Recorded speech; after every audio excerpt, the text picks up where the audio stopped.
Ok. Donc, est-ce que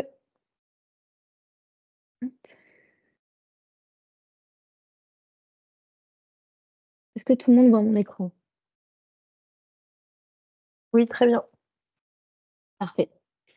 Donc, bienvenue à tous à cette réunion d'information sur donc les appels à projets de la Guilde, qui sont donc à destination des associations françaises, loi 1901, qui ont un partenaire local, une structure, dans le pays d'intervention. Donc, pour commencer, donc, je vais vous présenter un peu le sommaire. Donc, d'abord, on va présenter les différentes structures qui sont avec nous aujourd'hui, donc GESCOD, BFC International et enfin la Guilde. Ensuite, nous aurons une partie où on présentera les critères de sélection donc du programme microprojet, les critères d'éligibilité, puis les critères de sélection des projets. Et ensuite, on plongera donc plus en détail sur le dépôt de dossier qui est à remplir sur une plateforme qui s'appelle le Portail solidaire. Donc, on verra les différentes rubriques qui sont demandées et un peu les informations voilà, qui sont demandées dans chaque partie. Donc, pour commencer, je vais passer la parole à GESCOD qui va présenter donc la structure. Bonjour à tous, je m'appelle Leïla Lambert, je suis responsable du pôle animation et accompagnement des acteurs chez GESCOD. Donc GESCOD est le RRMA, donc le réseau régional multi-acteurs pour la région Grand Est. Donc on est à disposition pour accompagner tous les acteurs qui seraient issus de cette région. Comme vous êtes de plusieurs régions à ce webinaire aujourd'hui, n'hésitez pas à nous contacter si vous êtes de la région Grand Est et que vous souhaitez un accompagnement par rapport au dossier de projet. On a trois grandes fonctions, trois grands piliers à GESCOD. Le premier, donc, qui va être l'appui aux collectivités pour leurs projets de coopération internationale, les coopérations décentralisées, pour lequel on est à la fois en appui aux collectivités qui souhaitent monter ce type de projet, mais également opérateur pour certaines collectivités qui nous ont confié du coup la mise en œuvre opérationnelle de leurs projets de coopération internationale. Et pour ce faire, nous avons des antennes dans différents pays, notamment d'Afrique de l'Ouest, Maroc ou autres, pour accompagner la mise en œuvre de ces projets.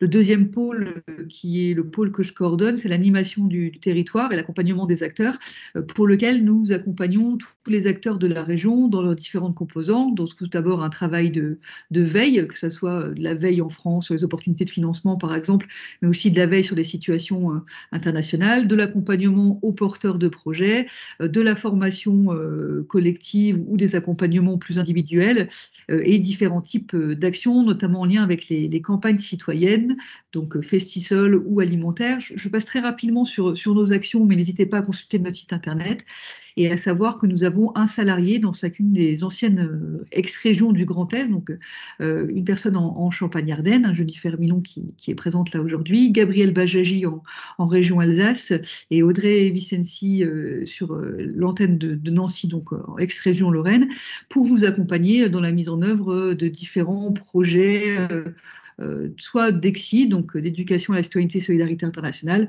soit de solidarité internationale, donc également avec mon appui notamment pour les porteurs de projets Guilde.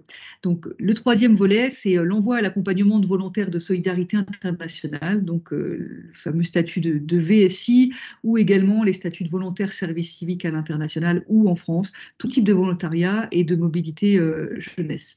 Je passe très rapidement sur l'ensemble de ces missions, mais n'hésitez pas à nous contacter si vous souhaitez en savoir plus, soit via notre site internet, soit via les coordonnées qui vous seront transmises à la fin de ce webinaire.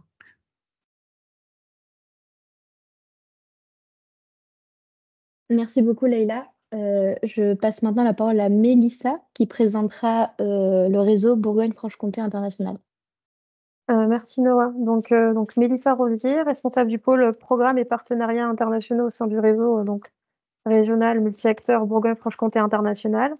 Je partage, enfin, le réseau BS International partage les mêmes missions que GESCOD, c'est-à-dire de renforcer l'impact des projets issus de nos territoires. Donc on va animer un observatoire, animer le territoire, faire de la mise en réseau, accompagner les acteurs, que ce soit des acteurs issus de collectivités territoriales ou des associations. On va faciliter l'information, pareil, avec la mise en, on va dire, en ligne de tout ce qui concerne les appels à projets comme celui-ci aujourd'hui sur lequel vous participez à cette réunion, donc sur l'agence des micro-projets. Sur le site internet, vous avez toutes les informations liées aux appels à projets, donc régionaux ou nationaux. La promotion des initiatives à travers notamment un semestriel qui s'appelle Interface, dans lequel on met en avant et en lumière les acteurs de notre territoire qui sont engagés à l'international. Donc pareil, de la même manière que Leïla, je ne vais pas rentrer dans le détail de tout ce que le réseau, fait, notamment en termes de volontariat, de mobilité, puisque du coup, ce serait redondant avec un peu ce qu'a présenté Leïla juste avant. Donc, je vous invite vraiment, si vous êtes un acteur de notre territoire, donc la Bourgogne-Franche-Comté, de prendre contact avec nous si vous souhaitez avoir plus de renseignements, un accompagnement. En tout cas, je vous souhaite une bonne rencontre et à très bientôt. Merci. Merci beaucoup, Mélissa. Donc, je vais vous présenter à mon tour la Guilde. Donc, la Guilde, c'est une ONG qui a été créée dans les années 1960, reconnue d'utilité publique dans les années 80. Et elle a 4 missions essentielles. Son ADN, c'est vraiment de soutenir à la fois des initiatives autour de l'aventure, du voyage, de l'exploration, mais aussi des initiatives autour de la solidarité internationale. Donc, pour ce faire, on a 4 pôles d'action. Le premier, c'est le pôle aventure. Donc, c'est un pôle qui va, par exemple, mettre en place des bourses à l'aventure et qui réalise tous les ans le festival du film d'aventure à Dijon, en partenariat avec BFCI et avec la ville de Dijon. Donc, voilà, si ça vous intéresse, c'est tous les ans en octobre. Cette année, ce sera plutôt début octobre. Le deuxième pôle, c'est le pôle volontariat. Donc, la Guilde est la première ONG d'envoi de volontaires. Il y a 2 types de contrats, en VSI et en service civique. Et voilà, ça permet de mettre en lien des associations françaises qui ont envie, besoin d'envoyer des volontaires sur les projets, donc dans des différents pays d'intervention. Et également, je ne vais pas m'étendre sur les activités de ce pôle, mais si ça vous intéresse, n'hésitez pas à rentrer en contact avec nous. Je pourrais vous rediriger vers les personnes qui sont spécialisées là-dessus. Le troisième pôle, donc, c'est les programmes directs, donc, où nous, on vient porter des programmes, des projets directement. On est surtout axé sur des projets qui sont liés à la culture. On a par exemple des projets autour de la mise en place d'une radio de la paix en Irak ou un soutien à une radio portée par des femmes essentiellement en Afghanistan. On a aussi des projets autour d'une rénovation de mosquées ou de recyclage de déchets au Cameroun. Et finalement, donc le dernier pôle, qui est le pôle qui organise cette réunion aujourd'hui en partenariat avec les RMA, c'est le pôle microprojet. Donc le pôle microprojet, il a 2 vocations essentielles. Donc d'une part, finalement, valoriser ce que vous faites, donc ce que font les petites et moyennes associations de solidarité internationale en France et à l'international, et de favoriser, d'accompagner, de soutenir la mise en place de micro-projets de développement. Et donc, par micro-projets, on entend des projets qui n'ont pas l'envergure pour être financés directement, par exemple, par des grands bailleurs tels que l'AFD ou l'Union européenne, par exemple. Et en général, on s'axe sur des associations qui ont des budgets annuels inférieurs à 200 000 euros. Donc, on a 4 activités principales pour répondre à ces missions. D'une part, l'accompagnement et la formation. Donc, vous l'avez compris, c'est fortement en lien avec les réseaux régionaux multi-acteurs qui, eux, sont au plus proche des associations de région et qui proposent un certain nombre d'activités, d'accompagnement, de formation, d'ateliers. Donc voilà, n'hésitez pas à aller voir leur page internet et à s'informer un peu plus sur toutes les activités que chaque réseau propose sur sa région. La deuxième activité, c'est des missions de suivi et d'évaluation. Donc, par exemple, on va faire des missions terrain pour évaluer, aller observer les projets financés. Mais l'idée aussi, c'est de pouvoir capitaliser sur toutes ces expériences, toutes ces connaissances qu'ont les associations. L'idée, c'est donc de faire remonter ces informations-là pour pouvoir les consolider et les diffuser plus largement à toutes les associations qui seraient intéressées. Donc, par exemple, on a des fiches capitalisation sur certaines thématiques qui sont disponibles sur notre médiathèque et qui peuvent aider les associations qui ont envie de se lancer sur des thématiques similaires. Et finalement, la raison pour laquelle on est là aujourd'hui, c'est qu'on a un volet également financement. Donc nous, on finance à travers des appels à projets. Et c'est l'appel à projet printemps 2024 que je vais vous présenter aujourd'hui. Donc tout d'abord, pour les appels à projets, on a 2 seuils de financement. Donc le premier seuil de financement est à destination de toutes les associations qui remplissent les critères d'éligibilité que je vous présenterai juste après. Donc pour ces associations-là, elles peuvent demander de 3 000 jusqu'à 12 500 euros. Et pour les associations qui remplissent 2 critères, à savoir qui ont déjà reçu un financement de la guilde sur un projet précédent et qui ont un budget annuel supérieur à 50 000 euros, elles peuvent demander jusqu'à 20 000 euros sur un projet. Donc on le verra plus tard, mais la dotation qui est demandée ne peut être supérieure à plus de 50% du budget total. Donc, je voulais commencer ce webinaire en vous présentant les nouveautés de cet appel à projet, donc printemps 2024. Donc, il faut savoir que tous les ans, on propose 2 appels à projets qu'on appelle multithématiques et multi-pays. Et à chaque fois, on essaye de faire évoluer nos critères. Et donc là, la petite nouveauté sur cet appel à projet, pour ceux qui nous connaissent déjà, c'est que une partie des frais VSI d'accueil de volontaires en service international sont désormais des dépenses éligibles à notre dotation. Alors, pour rentrer un peu plus dans le détail de ce qui peut être éligible, finalement, la dépense va pouvoir couvrir des frais, par exemple, de transport de et vers le lieu de mission, une partie de l'indemnité et les frais de logement, frais annexes, enfin tous les frais qui sont liés à l'exercice de la mission. A contrario, la demande ne pourra pas couvrir les frais qui sont par exemple les charges de couverture sociale, de mutuelle, d'assistance rapatriement ou les frais de formation. Pourquoi? Parce que ces frais-là sont déjà distinctement financés par des organismes publics qui sont sur les dispositifs de volontariat. Donc l'idée, c'est de ne pas venir refinancer des lignes, mais vraiment de permettre aux associations de pouvoir accueillir des volontaires en couvrant une partie de ces frais-là. Concrètement, comment on va regarder ces frais-là? Nous, ce qu'on vous conseille aujourd'hui, c'est dans les budgets, si vous accueillez un VSI et qu'il prend une partie qui va intégrer le projet, qui va intervenir dans le cadre de ce projet-là, de mettre la ligne des coûts totaux d'accueil de ce VSI dans votre budget. Donc vraiment, ce que l'accueil de ce VSI vous coûte en tant que structure.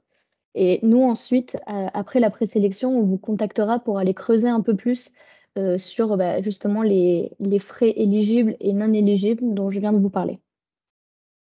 Donc voilà pour la nouveauté. Donc, pour aller un peu plus dans le détail, donc les principales caractéristiques d'un VSI, c'est tout d'abord une mission qui va de 1 an minimum jusqu'à 6 ans maximum. Et c'est ouvert à toute personne majeure et de toute nationalité, sauf celle du pays dans lequel il va effectuer sa mission. L'idée d'un VSI, c'est que la personne va venir apporter une expertise, une compétence précise pour renforcer le projet. Donc l'idée, c'est vraiment de confier des responsabilités à ce volontaire. Par exemple, des missions qui peuvent être intéressantes, c'est un infirmier qui va venir contribuer, apporter son expertise sur un projet autour de la santé. Mais ça peut être aussi des missions de coordination de projet, de gestion de projet, où le volontaire va apporter cette composante gestion de projet, cette méthodologie, et va apporter cette compétence supplémentaire dans l'équipe. L'idée, c'est pas venir en remplacement une ressource locale finalement, mais vraiment une compétence qui peut venir en complément. Les frais qui doivent être pris en charge par vous, donc par la structure d'envoi, c'est pour que vous le sachiez, si vous avez envie d'intégrer un VSI et d'envoyer un VSI, c'est que vous devez prendre en charge un billet aller-retour au minimum, les frais de visa, des indemnités mensuelles qui seront versées aux volontaires et une partie de la couverture santé. Donc, l'État prend en charge une partie de cette couverture-là, mais l'autre partie doit être prise en charge par la structure. Et donc, finalement, pour résumer, cette partie-là, donc les frais sur le lieu de mission, d'hébergement, etc., c'est des choses qui peuvent être éligibles à la dotation de la guilde. Donc finalement, comme je l'ai dit en introduction, donc la guilde est un organisme d'envoi de volontaires et il y a plusieurs avantages à passer par l'intermédiation de la guilde pour vous, pour la structure. Je ne vais pas les développer parce que vous aurez le slide et vous pourrez rentrer en contact si ça vous intéresse avec moi et je vous redirigerai vers les personnes compétentes. Donc voilà pour les nouveautés. Donc maintenant, je vais venir aux critères de sélection, enfin d'éligibilité, pardon, de l'association. Donc, qui peut déposer à cet appel à projet? C'est les associations françaises qui sont donc enregistrées et qui ont plus de 2 ans d'existence à la date de la clôture de l'appel à projet. Donc, je remettrai les dates, mais là, c'est au 2 avril 2024. Donc voilà, il faut qu'il y ait 2 ans d'ancienneté à partir de cette date-là. L'association doit avoir moins de 200 000 € de ressources annuelles à l'année N-1, donc dans ce cas-là, à l'année 2023. Et le projet doit être mis en place dans un des pays éligibles à l'aide au développement. C'est une liste qui est disponible sur le site de l'OCDE. Donc n'hésitez pas à aller regarder, il y a beaucoup, beaucoup de pays. Je dois dire que donc, le Mali est pas un pays d'intervention qui est éligible depuis novembre 2022. Et à cet appel à projet, le Burkina Faso et le Niger ne seront pas non plus éligibles. Voilà. Je vais passer sur les types de projets et ensuite j'aurai un petit temps pour les questions. Donc sur les types de projets qui sont éligibles à cet appel à projet.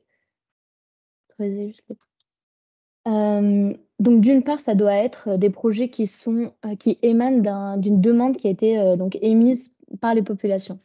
L'idée, c'est vraiment de répondre à des besoins locaux et formulés et éviter des solutions qui pourraient être en inadéquation avec les réels besoins de la population. Toutes les thématiques traditionnelles d'aide au développement sont éligibles, donc par exemple l'éducation, la santé, l'agriculture, les formations, l'autonomisation des femmes, des enfants, la protection des enfants, etc. Le projet doit être strictement mis en œuvre entre 1 an minimum et jusqu'à 3 ans. Donc ça peut comprendre des activités de suivi, d'évaluation, de formation. Mais ça, voilà. L'idée, c'est sur cette période, à la fin de cette période, il faut démontrer que le projet est pérenne et autonome sur la suite. Donc, il ne dépendra pas de financement extérieur pour continuer à exister, à fonctionner. En ce qui concerne les projets inéligibles, tout ce qui va être inéligible, c'est ce qui tourne autour des projets ponctuels ou d'urgence, par exemple d'aide alimentaire d'urgence, de post-crise immédiate, mais aussi tous les projets autour du microcrédit, de la microfinance, etc., ne sont pas des projets éligibles pour cet appel. Tout ce qui va être aussi des projets cofinancés par le MEAE ou l'AFD ne sont pas des projets éligibles. L'association, elle, peut être financée sur d'autres projets par ces organismes-là, mais pas sur ce projet-là. Pourquoi? Parce que la guilde reçoit en fait des fonds de l'AFD, donc c'est des fonds publics, et l'AFD ne peut pas être un cofinanceur sur un projet. Donc j'ai pas vraiment précisé, mais quand c'est le MEAE, l'AFD et tous les dispositifs d'intermédiation. Donc par exemple, il y a les subventions du Forim par l'appel à projet Praosim et qui ne peuvent pas être éligibles en cofinancement. Enfin, donc je voulais rappeler que les projets qui utilisent le sport comme levier de développement sont désormais éligibles à nos appels à projets multithématiques, ce qui n'était pas le cas avant. Donc il faut bien rappeler, donc l'idée c'est d'entendre le sport comme un champ d'action transversal, vraiment comme un outil pour accéder à des objectifs de développement et non pas le sport de manière compétitive ou par exemple des projets de création d'un club sportif ou autre. L'idée c'est vraiment que le sport soit utilisé pour être au service et en faveur d'un objectif de développement. Donc voilà, je vais m'arrêter là pour une première partie. Je ne sais pas si vous avez des questions. Je n'arrive pas à voir s'il y a des mains levées.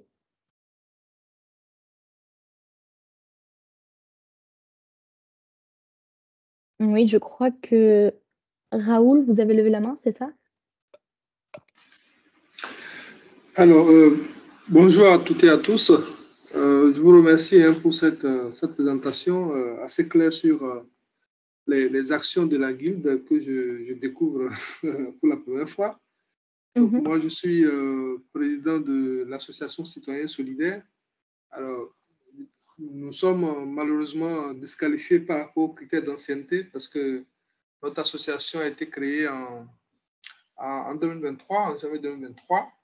Et justement, j'avais cette première question concernant la durée d'existence de l'association. Alors, quand vous dites 2 ans, est-ce que c'est 2 ans à compter de la date de l'Assemblée générale constitutive ou bien à compter de l'immatriculation au niveau de la préfecture?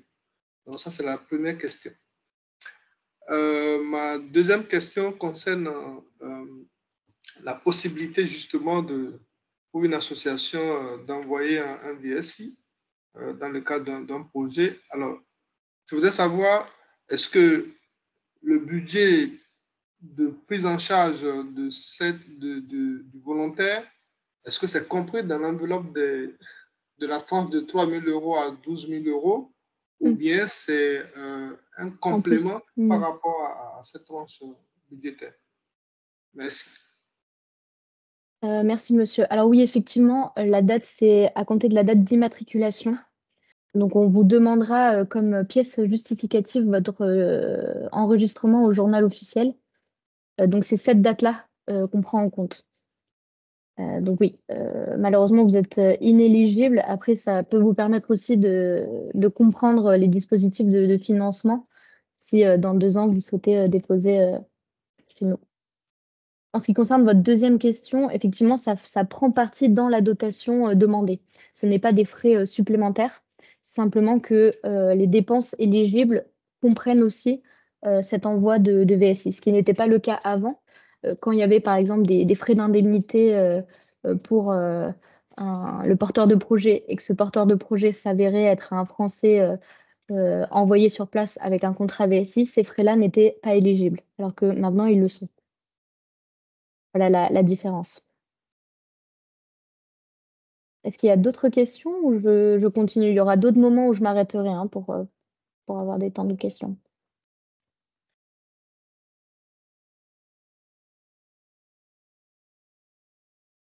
Ok, bon, je vais continuer. Donc, je vais maintenant passer aux critères de sélection des projets. Donc, c'est ce qu'on appelle des critères souples. C'est pas des critères stricts d'éligibilité, mais vraiment l'idée, c'est de comprendre un peu mieux comment est-ce qu'on fait le choix entre les projets qui vont être financés et les projets qui vont devoir être retravaillés pour une prochaine session. Donc, il y a plusieurs critères. Le premier, on l'a déjà un petit peu abordé tout à l'heure. Donc, c'est vraiment l'idée qu'on finance des projets qui émanent d'une demande locale. On veut comprendre à travers le projet le problème, le besoin, les différentes solutions peut-être analysées, soulevées, et comment ce projet a été construit en écoutant les besoins des populations et pour venir répondre spécifiquement à des besoins précis. L'idée, c'est pas de faire des projets hors sol où on apporte une solution un peu clé en main, mais on n'a pas pris le temps de regarder le contexte local du pays et à s'assurer que la réponse soit adaptée et pertinente par rapport aux besoins locaux. Donc, le deuxième critère qu'on va observer, c'est l'ancrage local. Donc l'idée, c'est d'observer l'articulation de l'association par rapport aux autres choses qui existent sur place finalement. Donc, tout d'abord, les politiques locales. Par exemple, si c'est un projet d'éducation, est-ce que l'école est reconnue par le ministère de l'Éducation? Est-ce que sur des projets de santé, le salaire des infirmiers ou des aides-soignants sont pris en charge par le gouvernement? Ou alors, est-ce que tout simplement le centre est reconnu par une institution publique? Donc, voilà, l'idée, c'est de voir les synergies aussi avec d'autres associations, groupements, etc. Voilà, l'idée, c'est juste de savoir sur place si vous avez observé ce qui se passait autour, qu'est-ce qu'il y avait comme autre articulation possible avec des associations ou des structures qui existent localement, et vous avez essayé de mettre en synergie, en cohérence vos actions avec les leurs. Le troisième critère qu'on va regarder, c'est donc la pérennité du projet. Je l'ai un petit peu abordé tout à l'heure, mais voilà, pour la guilde, c'est vraiment la colonne vertébrale du projet. C'est de savoir comment ce projet va être autonome à la fin de ce projet-là, sans investissement de bailleurs de fonds à chaque fois. Voilà, donc l'idée, c'est qu'il y a plein de moyens d'autonomiser un projet à moyen terme, soit par les liens qui sont tissés localement, soit par des engagements, soit par des activités génératrices de revenus. Donc voilà, l'idée, c'est de se poser la question du coût de financement, de fonctionnement, pardon, du coût de fonctionnement du projet, et de montrer sa pérennisation. Un autre critère qu'on va regarder, c'est également dans le budget, la proportionnalité entre les dépenses et les résultats attendus. Par exemple, si on est sur un budget de 50 000 euros et qui va bénéficier uniquement à 2 personnes, c'est vrai qu'on va se demander la pertinence. Est-ce que ces ressources sont utilisées pour le mieux, entre guillemets? Est-ce que ça vient bénéficier à le plus de personnes possible? Est-ce que l'optimisation des ressources est là? Donc c'est voilà, c'est la question de l'efficience du projet. Est-ce qu'on va réussir à améliorer la qualité de vie des personnes en général, et non pas cibler sur une ou deux personnes? Euh, un autre critère, donc, c'est les indicateurs de résultats. Donc, l'idée, c'est tout simplement de comprendre comment vous allez mesurer les changements, les améliorations, mais les changements largement. Donc, comment la différence entre avant votre projet et après votre projet pourra être mesurée et pourra être remontée jusqu'à vous, mais jusqu'au bailleur également. Ensuite, on porte une attention particulière sur la participation. C'est un peu relié au fait que la pertinence et que la demande soit émise localement, mais l'idée, c'est qu'on est sur voilà, une optique d'inclure les bénéficiaires, et ce tout au long du projet, d'être à l'écoute de leurs besoins et de connaître leurs priorités. Donc, l'idée, c'est de faire le parti pris du diagnostic. On sait que ça prend du temps et que parfois on a envie de se lancer directement dans la mise en œuvre d'un projet, mais l'idée, voilà, c'est qu'en incluant le plus possible les bénéficiaires, c'est aussi un gage de pérennité, parce que les bénéficiaires pourront se saisir au mieux du projet, se l'approprier. Euh, donc voilà, cette attention sur la participation ou l'inclusion des bénéficiaires dans le projet. Donc ensuite, on a un regard sur ce qu'on appelle les thématiques transverses. Donc c'est trois thématiques: le genre, la jeunesse et l'environnement. Et l'idée, voilà, c'est tout simplement de se poser la question de quel regard, quelle attention particulière est portée sur l'égalité femmes-hommes. Donc par exemple, est-ce qu'il y a une écoute sur le temps de parole de chaque genre? Est-ce que les postes de responsabilité sont équitablement répartis? Voilà. Est-ce qu'il y a des choses qui sont mises en place pour prendre en compte ces inégalités de genre et essayer de les rééquilibrer? Également pour la jeunesse, donc par jeunesse, on entend la population âgée de moins de 35 ans. Voilà, l'idée, c'est de se dire que l'avenir se construit avec eux, et comment on peut les intégrer dans la réflexion de nos projets, comment on peut les responsabiliser.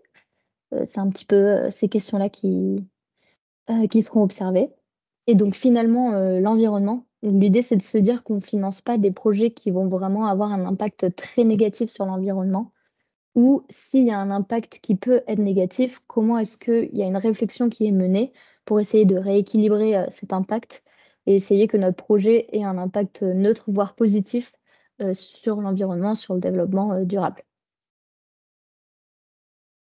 Donc voilà ce qu'il en est pour les critères donc, de sélection. Donc comme j'ai dit, c'est un peu plus souple, c'est un peu les critères qu'on va regarder quand on instruit, quand on étudie ce projet.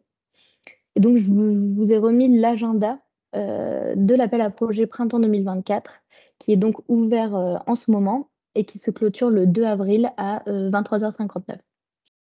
Je vais vous passer maintenant le processus du dépôt de dossier avec les différentes dates de résultats, de dépôt, etc. Donc le processus du dépôt de dossier, donc il y a un paiement de 20 € qui est demandé à la fin de votre dossier. C'est tout simplement pour couvrir les frais de plateforme de l'association. Et j'insiste sur ce point, il faut bien aller jusqu'à l'étape du paiement validé. Sinon, le projet, il n'est pas compté comme déposé et donc il ne peut pas être pris en compte par nos équipes. Donc, d'où l'importance de vraiment bien anticiper les sollicitations et les accompagnements. Par exemple, si vous souhaitez être accompagné par les réseaux, de le faire vraiment en amont pour avoir leur retour et avoir le temps de présenter un dossier qui soit complet. Parfois, il est peut-être plus pertinent d'attendre la prochaine séance, qui est vraiment juste à l'automne, donc qui est même pas 6 mois après, pour présenter un dossier qui est peut-être mieux construit et qui a plus de sens. Donc après ce dépôt en ligne, il va y avoir 2 lectures. Donc une première lecture en interne par les équipes de la guilde, où on va plutôt observer les critères stricts, donc d'éligibilité, dont je vous ai parlé au début, donc l'ancienneté de l'association, les budgets annuels, etc., etc. Et s'ils ne sont pas respectés, le dossier ne sera même pas lu. Donc, il faut bien faire attention à ces critères d'éligibilité. Il faut pas essayer de. Enfin, ma recommandation, c'est de ne pas tenter quand même, parce qu'on ne lira même pas le contenu, le narratif. Donc, c'est du temps perdu pour l'association. La deuxième lecture, donc, elle est faite par un expert technique externe à la guilde sur la thématique ou sur le projet. Donc voilà, notre conseil, c'est de se mettre quand même dans la position qu'il y aura un expert qui lira votre projet. Et donc, il vaut mieux aller vraiment dans des détails, donner le plus de détails pour que cette lecture soit compréhensible par un expert de la thématique. Donc, à la fin de ce processus-là, donc, il y a un comité final qui réunit tous les instructeurs. Et donc, il y a l'avis final, donc soit le dossier est retenu et financé, soit il est à retravailler pour la session suivante. Donc si si votre dossier est refusé sur cette session, sachez que vous avez la possibilité de redéposer à la prochaine session. Donc tout projet qui soit accepté ou refusé recevra des avis. Donc il y a des avis, des points positifs, mais aussi des points de vigilance et des recommandations qui sont faites donc par le jury interne ou par le jury externe. Et ça peut vous permettre de retravailler le dossier et de redéposer. Donc pour les projets qui seront lauréats, donc qui seront financés, il y a la suite du processus. Donc il y a tout d'abord une part qui est pour toute demande de financement qui est supérieure à 5 000 €. On va rentrer dans un avis de non-objection qui est envoyé à l'AFD, qui va cribler l'association finalement dans le cadre de la lutte contre le blanchiment d'argent et le financement du terrorisme. Donc voilà, l'idée, c'est que l'association fait passer, l'AFD fait passer l'association dans ce logiciel de criblage, et il est à noter que ce processus prend un peu de temps. Il prend entre 1 et 2 mois, parfois un peu plus. Donc par exemple, là sur le processus, vous avez les résultats de l'appel à projet fin juin, mais il faut compter un versement pas avant septembre. Le versement des fonds pas avant septembre. Parce que donc il y a toute cette période de latence d'envoi de ces documents à l'AFD et de conventionnement et enfin de versement. Donc ensuite, pour tous les projets qui durent plus d'1 an, il y a un bilan intermédiaire qui est demandé annuellement sur l'avancement du projet. Ce bilan, il est sous format libre. Et donc, à la fin du projet, il y a un bilan final qui est demandé, donc narratif et financier. Et point important, lorsqu'on verse la dotation, on ne verse que les 2/3 au début du projet. Et le dernier tiers est retenu et il est à avancer par la trésorerie de l'association pendant la mise en œuvre du projet. Et ce n'est qu'à la fin, qu'à la validation du bilan final, que celui-ci est versé un peu en remboursement finalement. Donc, je pense que cette information est aussi à prendre en compte dans la gestion de votre trésorerie, parce que des fois, c'est compliqué pour des associations de compléter ce dernier tiers. Voilà. Est-ce qu'il y a des questions sur cette deuxième partie? Donc, c'est sur les critères souples et le processus tout simplement de sélection.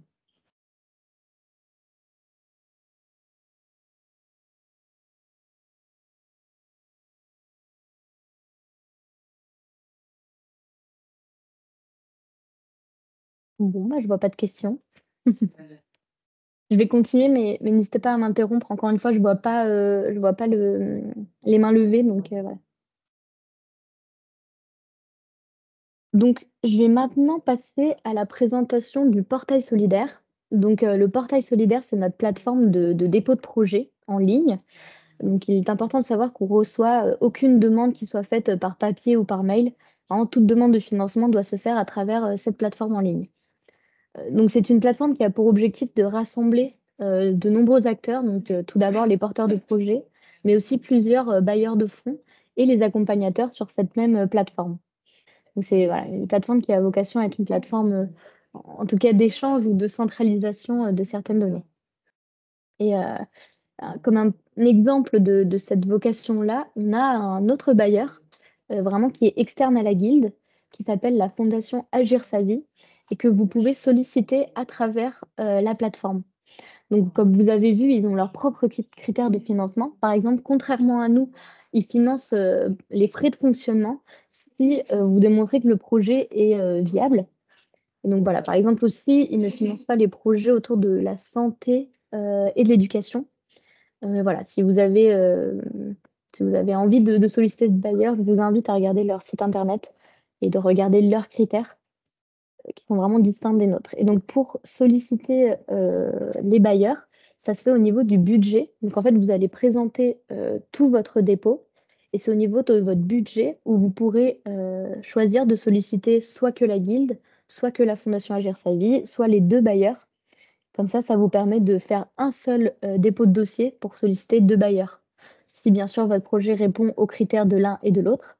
Mais voilà, l'idée c'est vraiment de faciliter, les demandes de financement qui, on le sait, sont très, très longues et nombreuses souvent à remplir pour les porteurs de projets. Donc voilà, donc j'ai pas spécifié, mais vous avez vu donc du côté des ressources, il y a la ligne, la guilde et la ligne, Agir sa vie et donc si vous remplissez un montant sur ces lignes-là, ça veut dire que vous sollicitez, ce bailleur à tel montant.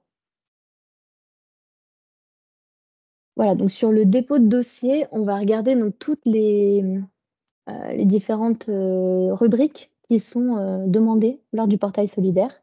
Donc la toute première, donc c'est la création de votre espace, association où on va vous demander, des documents qui vont nous permettre de vérifier l'éligibilité. Donc comme je l'ai dit tout à l'heure, votre publication au journal officiel, votre compte de résultats aussi de l'année N-1 et une courte présentation, de votre association, du travail que vous faites, en général.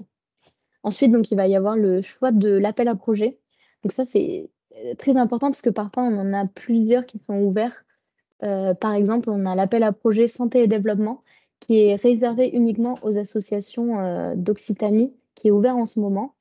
Et parfois on a des associations qui se sont, trompées d'appel à projet. Donc faites bien attention à bien choisir, Printemps 2024 qui pour le coup, lui, est ouvert à toutes les associations, sur le territoire français, et dans, beaucoup de pays d'intervention. Donc ensuite, il y a plusieurs, rubriques. Donc on va commencer par, l'introduction. Donc classique, vous choisissez un titre, un sous-titre et un court résumé, du projet. Hem, donc ensuite, vous allez définir, les objectifs généraux et spécifiques qui sont en lien avec donc, les objectifs, les ODD et vous allez, expliciter le contexte local. Donc pour le contexte local, ce qu'on recommande, c'est une présentation en ce qu'on appelle en entonnoir. Donc c'est de commencer peut-être à l'échelle, du pays et ensuite rentrer à l'échelle, régionale, puis vraiment de la zone d'action précise qui va permettre de comprendre et de juger de la pertinence de votre action dans cette localité, précise. On recommande aussi de choisir une approche thématique. Si vous restez trop large, on a du mal à comprendre pourquoi le projet est axé sur telle ou telle thématique en réponse à tel ou tel besoin. Donc l'idée, c'est vraiment d'expliciter, tout ça dans cette partie, contexte. Vous pouvez aussi parler des expériences, enfin de comment dire, oui, des expériences passées de votre association ou des projets précédents qui justifient ou qui expliquent votre expérience et pourquoi aujourd'hui ce projet a vu le jour. Ensuite, donc, il y a une partie historique du projet où là, ce qu'on veut comprendre aussi, c'est la demande à laquelle le projet répond ou tout simplement comment le projet a été construit. Donc voilà pour cette partie. Et oui, très important, c'est une plateforme en ligne donc qui comporte son lot de bugs et de difficultés. Donc il faut pas oublier de sauvegarder à la fin de chaque rubrique. Si vous changez de rubrique sans sauvegarder, il y a des informations qui vont se perdre. Donc vraiment, pensez à sauvegarder, régulièrement. Donc ensuite, il y a une rubrique dédiée aux partenaires locaux. Donc, comme c'est vraiment un appel à projet destiné à toute structure française, à toute association, pardon, française qui est en partenariat avec une structure locale. Donc, par structure locale, on entend vraiment, une, entité, morale et non pas une entité, physique. Donc voilà, c'est un partenariat qui ça peut être, pas forcément une association, mais un groupement, une collectivité, une mairie, c'est assez large et on va vous demander un document, d'enregistrement de cette, structure. Donc, pour démontrer qu'elle est bien enregistrée et reconnue, localement. Donc ensuite, on demande d'autres questions sur, par exemple, leurs compétences et leurs expériences. L'idée, c'est de se questionner sur pourquoi est-ce qu'on a créé, on a monté ce projet avec ce partenaire précisément? Quelle est la légitimité et sa pertinence? Mais à l'inverse aussi de se demander, nous, qu'est-ce qu'on apporte dans le cadre de ce partenariat, dans le cadre de ce projet? C'est pas uniquement, dans un sens, c'est vraiment de se questionner sur le partenariat. Qu'est-ce que ça apporte? Donc c'est pour ça qu'on pose des questions aussi sur le rôle de chaque partenaire, donc l'implication du partenaire dans le projet et les rôles, la répartition des rôles de chacun. Voilà, on vous demandera également une convention de partenariat, donc où il y a la signature de l'association française et de la structure locale, où vous vous engagez à un certain nombre de choses l'un vers l'autre. Ensuite, donc, il y a la partie activité qui est vraiment le cœur finalement de la mise en œuvre de vos activités. Donc l'idée dans ces activités, vous pouvez ajouter plusieurs, rubriques, enfin plusieurs parties d'activités. Donc ça peut être, soit chronologiquement, soit par, type d'activité, par exemple, construction, formation, et cetera, suivi. L'idée, c'est vraiment d'être le plus concret et précis possible dans cette partie. Donc se demander, qui, quoi, où, comment. Et il y a une partie aussi où on va vous demander, les moyens humains et financiers, ainsi que les résultats, attendus de cette activité. Donc je m'entends un peu en écho. Je sais pas si n'oubliez pas de Oui, couper effectivement, votre quand on micro. double, je sais pas du chagrin. N'hésitez pas à couper votre micro parce que parfois ça fait un peu des ouais, bon, c'est bon, je m'entends plus. Donc je continue. Donc je disais sur les activités, on va demander donc les moyens humains et financiers. Donc quelles ressources, de quoi on va avoir besoin pour mettre en place cette activité-là et également les résultats attendus. Ce qu'on veut voir, c'est une cohérence entre les activités mises en place et les objectifs qu'on s'est fixés dans le cadre du projet. Vraiment le lien, entre les 2. Ce qui est important à savoir ici aussi, c'est que donc dans le cadre de ces appels à projets, on ne finance pas des activités qui ont déjà été engagées, mais vraiment des activités qui sont à venir, à compter de la date de clôture de l'appel à projet.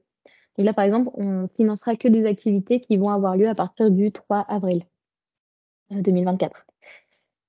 Donc c'est ici aussi où on regardera que le projet fasse bien au minimum 1 an et jusqu'à 3 ans.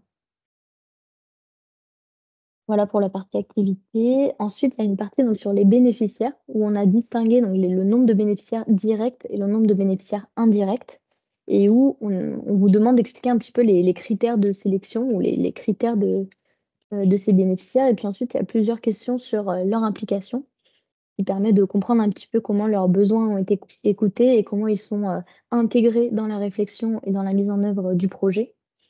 Et donc ensuite, on retrouve, les 2 questions qui sont en lien avec, les thématiques transverses. Donc, on pose une question sur l'égalité femmes-hommes dans le projet et sur la jeunesse. Noah, Ensuite, il y a une... je Ouais, me permets, excuse-moi, je pense que tu ne vois pas du coup. Effectivement, il y a une question, enfin, il y a une main levée, mais je crois que c'était pour la session d'avant. d'accord. Donc, je vais laisser la parole à Monsieur Millet, si ça te va. Merci. Oui, bonsoir. C'était effectivement par rapport donc, aux partenaires local. Existe-t-il un moyen fiable pour avoir donc, connaissance donc, des partenaires locaux? Parce que par exemple, on a été confronté, nous, à un appel à projet Interreg au mois de novembre dernier, qui impliquait donc, alors c'était entre la Belgique, enfin la Wallonie, la Sarre, le Luxembourg et la Meuse. Et on devait on avait donc monté un projet et il nous fallait impérativement trouver donc un partenaire étranger dans l'un de ces trois pays-là. Et on devait être accompagné, sauf que l'accompagnement a été un peu défaillant et à la fin, on n'a pas du tout pu trouver donc de partenaire local. Je me rappelle avoir même fait moi, à titre privé, si vous voulez, de mon côté, donc des recherches, si vous voulez, mais voilà, en fin de compte, le projet n'a pas pu aboutir parce qu'on n'avait pas connaissance donc des structures participantes pouvant participer donc potentiellement à cet appel à projet donc celui dont je vous parlais. Donc par rapport à vous, si éventuellement on souhaite présenter un appel à projet, mais qu'on n'a pas de partenaire local, comment l'identifier, comment le trouver, comment établir déjà le contact? Ouais. Bah, justement, c'est pour ça qu'on met aussi cette condition-là, c'est pour comprendre un petit peu comment le diagnostic a été fait aussi. Et je ne sais pas dans quel pays vous intervenez, mais en fonction de la thématique du pays, etc., il y a un certain nombre d'acteurs qui sont un peu, je dirais pas essentiels, mais qui sont importants à solliciter, ou en tout cas à informer pour la mise en œuvre du projet. Donc, je pense typiquement à un projet de rénovation d'école. Bah, il est essentiel de discuter avec le directeur de l'école, avec les différentes parties prenantes de l'école. Et donc, cette discussion peut engendrer un partenariat. Après, je vous comprends sur les partenariats de confiance. C'est parfois difficile, effectivement, de construire un partenariat de confiance euh, sur un premier projet. Et en général, on voit qu'il se construit au fur et à mesure des années. Nous, on ne fait pas de mise en lien entre des associations françaises et des structures locales, bien que ce soit une demande qui existe et qui est réelle. On a surtout beaucoup de structures locales qui nous demandent, qui sollicitent, voilà, comment on peut rencontrer des associations françaises. Je ne sais pas si au niveau des réseaux, vous faites des mises en lien, des rencontres de ce type. Oui, donc Pas à l'international, justement. Non. Mélissa pour BC International, avec la caméra. Ça peut arriver qu'on peut faire qu'on fasse de la mise en lien avec certains acteurs en fonction des territoires d'intervention. Par exemple, on a des contacts, on a des projets mutualisés pour lesquels on a des délégations locales, par exemple au Niger, au Sénégal et au Burkina. Bon, pour le Burkina, bon, pour le coup, et le Niger, c'est pas éligible pour l'appel à projet là, mais on peut faire de la mise en lien parce qu'on connaît un peu le territoire. Donc on peut aiguiller ou tout simplement faire de la mise en lien avec des acteurs qui travaillent sur le même pays et du coup faire de l'échange de partenariats, etc., etc. Je pense que Leïla elle pourra compléter. Je ne sais pas si sur GESCO, Oui. vous faites aussi de la mise en lien, mais Tout à fait, bah, j'allais faire la même réponse que toi, hein, notamment dans les pays sur lesquels on intervient et où on a donc des antennes GESCOD. C'est vrai que c'est surtout là où on connaît bien le tissu local, mais après on a aussi pas mal d'associations qui nous contactent par ailleurs régulièrement en demandant à être mis en lien avec des partenaires français et sur lesquels on les classe dans une base de données en se disant voilà si un jour il y a une opportunité. Donc ça c'est quelque chose qu'on peut regarder ensemble. Il suffit de nous contacter par mail et puis on pourra essayer d'affiner ça.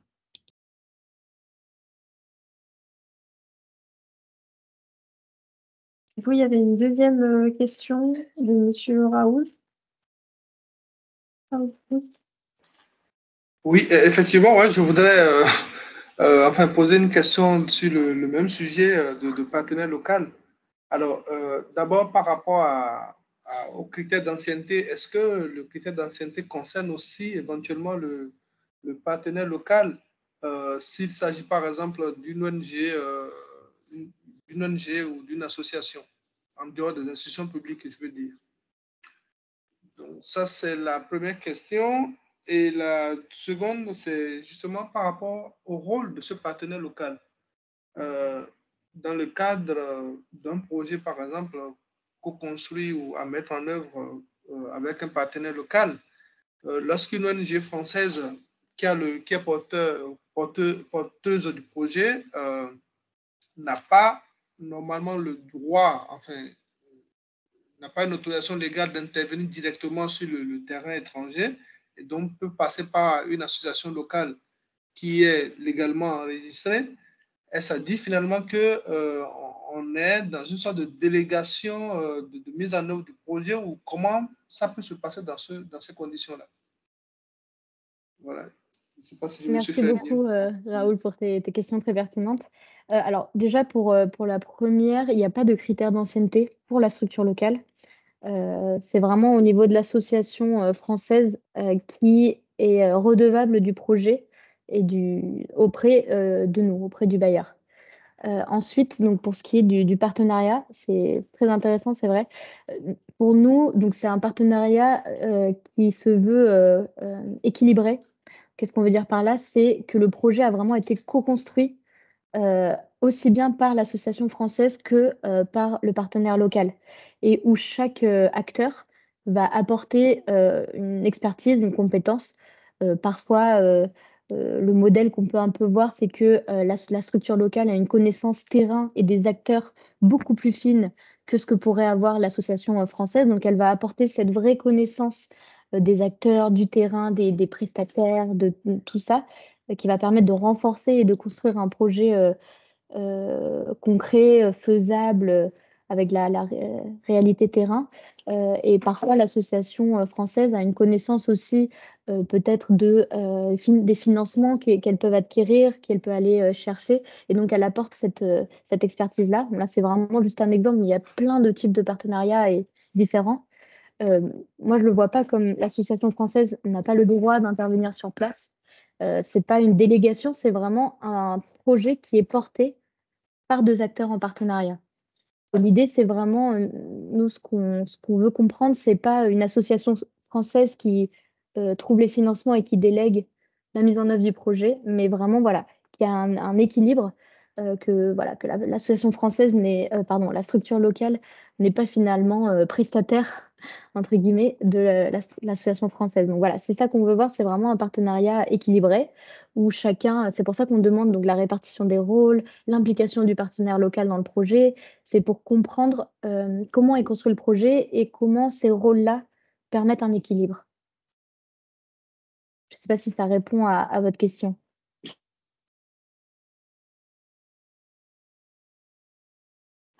Oui, c'est assez clair. Merci. OK, super. Mélissa, je te laisse me dire s'il y a d'autres questions parce qu'effectivement donc n'hésitez pas, hein, vraiment à m'interrompre, sinon, je pars sur mon monologue. Oui, il n'y a pas de souci, non, pas d'autres questions. Ah, oui. Du coup, il y a une autre question de monsieur Lisco. Je ne vois pas le nom entier, désolée. Mais si vous pouvez prendre la parole et activer votre micro. Oui, bonjour. Moi, c'est Jolisco. Je suis en République démocratique du Congo. Je vous remercie de m'avoir invité dans ce webinaire. Je voulais juste demander, à part les pays africains que vous avez cités pour ne pas être éligibles, notamment les Niger et l'autre pays là dont vous avez parlé, est-ce que les pays de la République démocratique du Congo peut être éligible à cet appel à projet, à ces appels à projet. Et c'est ça juste ma question. Et sinon, est-ce que dans les appels prochains, est-ce qu'il y aura possibilité aussi de pouvoir collaborer avec les organisations, les associations de la République démocratique du Congo? Voilà un peu ma question. Merci beaucoup pour votre question. Alors, en effet, la RDC est un pays d'intervention éligible. On a d'ailleurs plusieurs projets financés dans ce pays-là. Cependant, je me permets de rappeler donc, que c'est uniquement une association française qui peut déposer à l'appel à projet, en partenariat bien sûr avec une structure locale. Mais voilà, notre dispositif est centré, orienté sur les associations françaises, donc loi 1901. Merci beaucoup. Après, peut-être pour compléter et apporter quelques éléments, certaines ambassades proposent des appels à projets à destination des partenaires locaux. Donc, je vous invite à vous renseigner auprès de certaines ambassades qui proposent des appels à projets thématiques, par exemple dédiés à la jeunesse, à l'agriculture, etc., en fonction de la thématique sur laquelle vous souhaitez intervenir et qui sont quand même où vous pouvez, en tant que partenaire local, postuler. Mais il faut quand même une structure française avec laquelle vous soyez en lien. Il y a quand même cette conditionnalité-là. Mais il y a des solutions autres que le dispositif qu'on présente aujourd'hui, qui est vraiment très réservé, voilà, plutôt aux acteurs français. Tout à fait, merci Mélissa. D'accord, merci. Donc, je me permets de continuer, donc garder toutes vos questions, parce qu'on aura un dernier temps d'échange à la fin. Je vois le temps qui avance. J'en étais donc à la partie de la viabilité. Donc, on a déjà bien abordé cette question de la pérennité du projet. Mais voilà, donc dans cette partie précisément, c'est où on vous demandera comment sont pris en charge en fait les frais, par exemple de maintenance ou de fonctionnement du projet à long terme, à moyen et long terme. Et donc, comme je vous le disais tout à l'heure, il y a différentes possibilités pour autonomiser un projet. L'idée, c'est de comprendre, c'est pas forcément par des activités génératrices de revenus, il y a bien d'autres moyens de pérenniser un projet. Mais dans cette partie-là, donc dans la viabilité financière, c'est ce qui est attendu. Donc, montrer que le projet sera autonome localement sans que l'association française ou que des bailleurs externes continuent à financer le projet. Ensuite, donc la viabilité se découle dans plusieurs sous-catégories pour, voilà, pour couvrir vraiment tout le champ de ce qu'on entend par viabilité. Donc, il y a tout d'abord la viabilité sociale et culturelle. Donc, tout simplement, c'est de se questionner, de comprendre si le projet respecte les traditions locales, si c'est un projet qui est acceptable, qui ne va pas donc à contre-courant des traditions finalement et des fonctionnements locaux. Il y a la viabilité politique et réglementaire. Donc voilà, comprendre si les autorités traditionnelles et modernes ont été informées du projet. Est-ce qu'elles sont d'autre part impliquées dans le projet? Il y a la viabilité environnementale. Donc voilà, c'est là où on va regarder si vous êtes questionné sur l'impact environnemental de votre projet, s'il a un impact plutôt négatif, par exemple si c'est de la construction, qu'est-ce qui peut être mis en place pour qu'il y ait un respect de l'environnement un peu plus grand.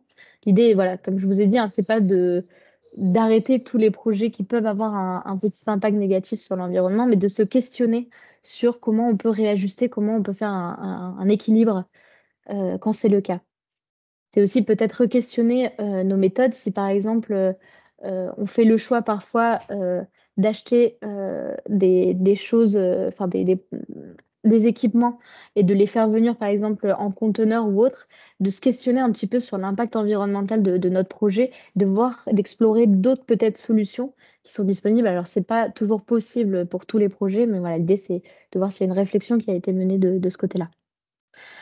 Donc ensuite, il y a la viabilité technique. Donc voilà, l'idée, c'est de se questionner sur la pérennité des matériaux, mais aussi de voir s'il y a une personne qui a été formée à l'entretien, à la maintenance de ces matériaux. Voilà, vous pourrez répondre à tout ça dans cette partie-là. Donc sur la partie organisationnelle, donc c'est complètement lié à la viabilité technique, c'est questionner qui assurera la gestion. Donc, je l'ai un petit peu dit, voilà, les personnes qui seront peut-être formées pour tenir ce rôle. Est-ce qu'il y a des comités de gestion qui sont créés pour assurer le bon suivi et la gestion du projet ensuite? Et donc finalement, il y a 3 petites questions sur questionner un peu le dispositif de suivi et d'évaluation. Donc voilà, savoir un petit peu le dispositif de suivi des résultats qui est mis en place dans le cadre de votre projet pour s'assurer du bon suivi du projet, du respect des temps, du respect du budget, de la cohérence du projet avec les actions qui sont menées, etc., etc. Ensuite, il y a une partie pour valoriser les actions de sensibilisation qui se passent en France. Donc, l'idée, c'est aussi de questionner ou de voir, de mettre en lumière les retombées de votre projet en France, ici. C'est pas du tout une question obligatoire ou qui va être rédhibitoire si vous menez pas des actions DEXI. Mais voilà, ça permet aussi de valoriser l'action de l'association et les activités que vous faites aussi sur le territoire français. Et donc, enfin, il y a une dernière question qui aborde les prolongements du projet.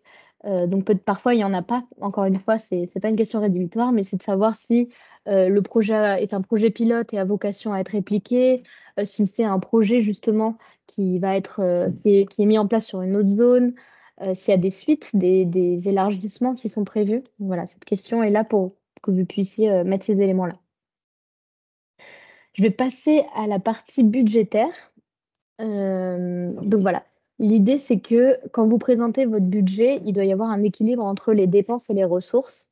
Donc dans les dépenses, vous listez tous les achats, les frais liés à la mise en œuvre de votre projet.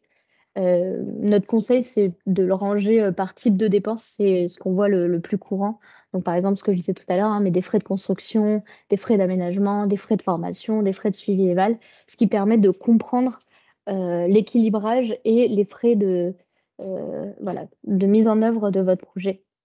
Il y en a aussi certaines associations qui font par activité. Donc, les frais de l'activité 1, les frais de l'activité 2, etc. Ça donne un peu moins de détails, mais comme vous aurez décrit dans les moyens humains et matériels, on peut arriver à s'y retrouver. Il y a ensuite donc les modes de calcul. Donc là, on vous demande comment, c'est pour comprendre un peu plus finement comment vous en êtes arrivé à ce montant. Donc, par exemple, si c'est des frais de salaire, le nombre d'interventions fois le salaire. S'il y a des devis, vous pouvez mettre devis et mettre, donc le devis sera attendu en annexe. Donc en face, il y a la partie ressources. Donc il y a la sollicitation que vous pouvez faire à la guilde et ou à la fondation Agir sa vie. Et voilà pour ce qu'il en est du budget. Il y a une deuxième partie dans le budget, juste en dessous, qui concerne les valorisations. Donc par valorisation, on entend toute contribution au projet qui est non monétaire. Donc, c'est tout ce qui est donné ou prêté gracieusement. Ça peut être par exemple un don de terrain ou un prêt de terrain, de la main-d'œuvre bénévole, du don de matériel. Donc, tout ça, c'est des choses que vous auriez dû acheter pour mettre en œuvre efficacement votre projet, mais qui vous ont été prêtés ou donnés gracieusement. Donc, pour valoriser ça, vous pouvez estimer ce que ça vous aurait coûté si vous aviez dû l'acheter. Et ce montant-là, valorisé, vous pouvez le mettre donc dans cette partie-là. Ça permet de visualiser tout l'apport aussi, de valoriser l'engouement autour du projet et de comprendre aussi, par exemple, si vous parlez d'une formation et que le formateur est bénévole, si on ne le voit pas dans le budget, on, on dirait que vous avez oublié une dépense alors que finalement, c'est valorisé parce que c'est bénévole. Donc voilà, donc cette partie, elle est égale forcément dans les dépenses et les ressources, puisque c'est en même temps une dépense liée au projet et puis une ressource parce qu'elle est déjà, elle est déjà trouvée, quoi. Elle est déjà là. Donc voilà, donc on en revient aux informations sur la dotation. Donc comme je vous ai dit tout à l'heure, la dotation de la guilde ne peut pas être supérieure à 50% des dépenses éligibles totales du projet. Donc dans ces 50% restants, il y a jusqu'à 25% qui peuvent être un apport de valorisation locale. Ce qui fait que finalement, dans un budget de projet, il n'y a que 25% qui doivent être des ressources externes ou des apports, par exemple, de l'association. Donc voilà, je vous ai mis un petit exemple en dessous, parce que parfois ces calculs ne sont pas toujours évidents. Donc, par exemple, sur un projet à 10 000 €, vous pourrez solliciter la guilde que jusqu'à 5 000 €. bien que nous, on peut donner une dotation jusqu'à 12 500, il y a ce plafond-là à respecter. Et si par exemple, il y a 1 000 € de frais d'avion de volontaires français, bon, on va dire que c'est des services civiques parce que maintenant les VSI c'est éligible. Mais donc s'il y a 1 000 € de frais d'avion de service civique français, bah, du coup, notre budget, nos dépenses éligibles descendent à 9 000 € et donc vous pourrez demander que 4 500 maximum à la guilde. Voilà, je regarde l'heure. Donc, en ce qui concerne les dépenses éligibles, donc je viens de l'aborder un tout petit peu, mais pour résumer toutes les dépenses éligibles à la dotation de la guilde, c'est tous les frais qui sont liés finalement à la mise en œuvre du projet sur place. Donc le salaire des formateurs locaux, l'achat d'équipements dans le pays, les frais de construction, bon voilà, vous avez la liste juste ici. Et donc, à contrario, tous les frais qui sont inéligibles à et donc à sortir du budget, enfin, à sortir du calcul en tout cas de la dotation que vous pourrez demander à la guilde, c'est tout ce qui est lié à l'association française notamment. Donc, les frais de mission, de transport, de bénévoles français de l'association, ainsi que leur salaire. Le matériel aussi acheté en France ne seront pas éligibles à notre dotation. Donc voilà, pour finir, il y a une dernière partie qui comprend donc les annexes. Donc vous pouvez ajouter par exemple, c'est vrai que c'est une partie qui est parfois un peu oubliée, enfin oubliée, moins prioritaire pour les associations, mais voilà, vous pouvez dans les annexes mettre bah, toutes les demandes institutionnelles signées. C'est vraiment des documents importants pour nous, en tout cas, et tous les devis qui permettent de justifier et de comprendre les frais estimés dans votre budget. Vous pouvez aussi ajouter des dossiers de subvention, mais de d'autres bailleurs. Mais sachez que voilà, on a peu de temps pour lire tous ces projets, donc on lira en priorité les informations qui sont données dans le canevas de dépôt et on n'ira pas forcément lire le dossier en annexe, enfin en détail en tout cas. Ensuite, vous pouvez aussi ajouter donc des photos qui permettent au comité de comprendre le projet dans son ensemble. Également des vidéos sur, par exemple, des projets précédents et des expériences précédentes. Voilà, donc je finis par quelques règles pratiques. Donc, pas oublier de sauvegarder. Donc ça, je l'ai déjà dit, hein, vos avancements. Rappelez aussi qu'il est possible de présenter qu'un seul dossier, qu'un seul projet finalement, par association et par session d'appel à projet. Voilà, bah, on est conscient que c'est un dépôt qui est long, hein, qui est chronophage, mais voilà, ça permet d'avoir tous les éléments dont on a besoin pour décider du financement d'une association et on aime dire que c'est une manière aussi de se professionnaliser ou en tout cas d'exploiter la pertinence, la cohérence de votre projet jusqu'au bout. Voilà, je vous ai mis quelques liens utiles et finalement, bah, j'ai une dernière slide si vous avez toutes vos questions. C'est maintenant. Je vous remets aussi l'agenda de l'appel à projet. N'hésitez pas. Alors, tu as déjà une question, Raoul? Alors, vous m'entendez? Oui. Ok. Alors, vous m'entendez bien, hein, c'est ça? Oui, on vous entend. Okay. On vous entend. D'accord. Ouais, j'avais une question par rapport à la prise en compte des ressources humaines dans le budget. Alors, c'est vraiment un discours récurrent de beaucoup de bailleurs, justement, qui n'aiment pas financer le fonctionnement, notamment les ressources humaines. Alors, dans le cadre de la guilde, vous avez parlé du salaire des formateurs ou du salaire du personnel local à court terme. Alors, si par exemple on a un projet qui dure 2 ans avec la nécessité d'un animateur local sur toute la durée du projet, alors est-ce que dans ce cas, ça pourrait être intégré ou pas? Parce que quand on parle de court terme, c'est voilà, quel horizon en termes de délai vous prévoyez? Et donc, ça, c'est la première question. Et la seconde, je crois qu'elle est peut-être plus adressée à Madame Lambert, c'est de savoir finalement est-ce qu'il y a des pistes bailleurs ou de sources de financement qui peuvent prendre en compte les ressources humaines, notamment dans le cadre d'une association, par exemple, qui démarre comme la nôtre, où on a besoin au moins d'un salarié, de quelqu'un qui s'occupe de la conception des projets, de la recherche de financement, etc. Est-ce qu'il y a des pistes de financement, des salaires de ce type de poste? Je vous remercie. Merci. Donc, je vais répondre à la première question et je laisserai effectivement Leïla répondre à la seconde. Oui, donc nous, ce qu'on entend par pris en charge, c'est pris en charge dans le cadre du projet que vous nous présentez. Donc, comme je l'ai dit, c'est un projet, votre projet, il peut durer entre 1 an jusqu'à 3 ans. Donc, la durée comprendra ce que vous fixez, vous, comme projet.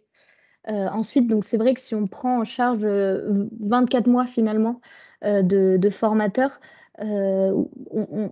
c'est éligible, mais on va se questionner sur qu'est-ce qui va se passer ensuite. Est-ce que ce salaire pourra être pris en charge, couvert par l'association, mais aussi de la pertinence comment dire, de l'utilité de cette personne-là qui va dédier 100% de son temps pendant 2 ans dans le projet. Parce que on couvre l'entièreté de son salaire pendant 2 ans, voilà, dans le cadre de ce projet-là. Donc c'est tout à fait un frais éligible, mais on va regarder un peu comment son rôle est justifié et surtout comment il sera pris en charge par la suite. Et je complète par rapport à votre deuxième question, même si elle est un peu en dehors de l'appel à projet Guild, pour essayer de vous donner quelques billes, en sachant quand même que le mieux, c'est de faire un entretien individuel pour avoir le temps vraiment de bien connaître vos besoins. Est-ce que c'est un plein temps, un mi-temps? Enfin, du coup, c'est un peu dur de vous répondre comme ça globalement, mais il y a peu de bailleurs qui subventionnent donc ce qu'on appelle des frais de fonctionnement, donc du fonctionnement courant. C'est difficile à trouver et généralement, la plupart des associations ont un modèle économique qui fait qu'elles arrivent à mettre un petit pourcentage sur chacun des projets, mais qui nécessite de faire pas mal de projets pour réussir à équilibrer un poste salarié. Ça, c'est une première piste de réflexion à avoir. La deuxième chose, c'est qu'il faut s'orienter vers Pôle emploi pour voir les différents types d'emplois aidés, parce qu'il est possible d'avoir alors ça s'appelle plus emploi jeune maintenant, mais des types d'emplois un peu subventionnés par l'État qui peuvent être admis à votre disposition au niveau de l'association et qui pourraient peut-être être une piste pour alléger les charges patronales. Et puis après, il y a des postes spécifiques qui sont financés par des financeurs, par exemple des postes FONGEP, mais qui correspondent à certains critères très spécifiques. Par exemple, les postes EXI, il faut que la personne fasse de DEXI, etc. Enfin, c'est des jonglages à faire en fonction de la typologie de personnes que vous souhaitez recruter, de plein temps, mi-temps, etc., mais qui sont de base pas forcément faciles à avoir à obtenir. Et donc, du coup, le moyen pour vous accompagner au mieux par rapport à ces différentes démarches, c'est plutôt un entretien individuel sur lequel on peut vous accompagner. Donc, je vous invite à reprendre contact avec moi suite à cette rencontre. En fonction de l'ancienne région de Grand Est où vous êtes, je vous mettrai en lien avec le chargé d'accompagnement le plus proche de chez vous. Et puis, on est là pour creuser ce détail en dehors de ce webinaire. D'accord. Merci beaucoup. Nous sommes basés à Strasbourg, donc on vous contactera très rapidement. Alors. Merci.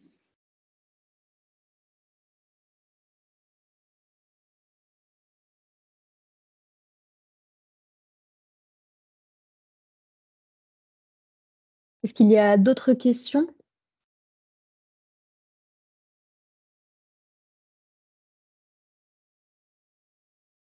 A priori, pas de main levée. Bon, dans ce cas-là, merci beaucoup pour votre écoute attentive tout le long de ce webinaire. Et bien sûr, on reste en contact, donc les réseaux, il me semble, vous enverront le webinaire sera mis en ligne et sera envoyé le PowerPoint peut-être? C'est ça, on met en ligne sur notre chaîne YouTube le webinaire. Donc, on vous envoie le lien d'accès, puisque c'est trop lourd, une vidéo en tant que telle. Puis comme ça permet aussi à ceux qui n'étaient pas présents aujourd'hui de pouvoir la regarder en replay. Et on vous envoie le PowerPoint, par contre, qui était le cadre de nos échanges avec les contacts des différents participants, si vous souhaitez reprendre contact avec nous après. Merci Leïla, et merci à tous. Merci beaucoup. Bonne soirée. Bonne soirée. Merci bien. Bonne Merci. soirée. Au revoir. Au revoir. Merci. Au revoir. Merci, merci, merci, merci.